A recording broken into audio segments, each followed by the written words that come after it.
சிட்டியின் மிகப்பெரிய கோடீஸ்வரரின் ஒரே மகளான வேதிகாவை ஒரு தவிர்க்க முடியாத காரணத்திற்காக கட்டாய திருமணம் செய்து கொண்டான். சர்வா வேதிகாவின் வீட்டில் ஒரு வீட்டோடு மாப்பிள்ளையாக வாழ்ந்து வந்தான். மேலும் தன் மனைவி வேதிகா மட்டுமல்லாமல் அவளது சகோதரன் மற்றும் அந்த வீட்டின் வேலைக்காரர்களும் கூட அவனை அவமானப்படுத்தாத நாளே இல்லை என்றும் சொல்லலாம். சாதாரணமாக மளிகை பொருட்கள் வாங்கும் ஒரு பையை மட்டுமே எடுத்துக்கொண்டு செல்லும் இந்த ஏழை சர்வாவை அழைத்துச் செல்ல பல கோடி மதிப்புள்ள கருப்பு கார்கள் வந்தது ஏன்? அவன் பின்னால் மறைந்திருக்கும் உண்மை என்ன? சர்வா யார்? உங்களுக்கு சிலிர்ப்பை ஏற்படுத்தும் அவனது ரகசியம் என்ன?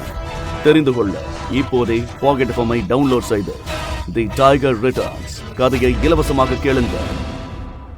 தண்டச்சோரே, பாத்ரூம் கிளீன் பண்ணிட்டு சீக்கிரமா வெளியில வா. மளிகை ஜாமான் வாங்க மார்க்கெட்டுக்கு போகணும். இந்த வேலைக்காரன் வீட்டின் அனைத்து வேலைக்காரர்களுக்கும் சீனியர். இவனுக்கு வீட்டில் அபினவை விட பல மடங்கு மரியாதை அதிகம் என்பது அபினவுக்கு தெரியும்.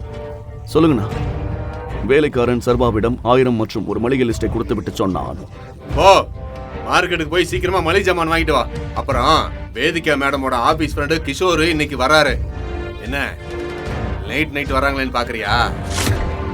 நீ அவங்களுக்கு புருஷன் இல்லையா? இப்ப நீ தான் அவங்க 2 பேரையும் ஒழுங்கா கவனிச்சுக்கணும். என்ன பாத்துக்கிட்டு இருக்க? போ சீக்கிரம்.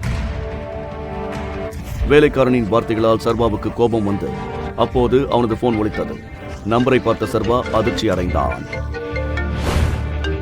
முழு வீடியோவை பாக்கெட் எஃப்எம் தமிழ் யூடியூப் சேனலில் கண்டு மகிழுங்கள்.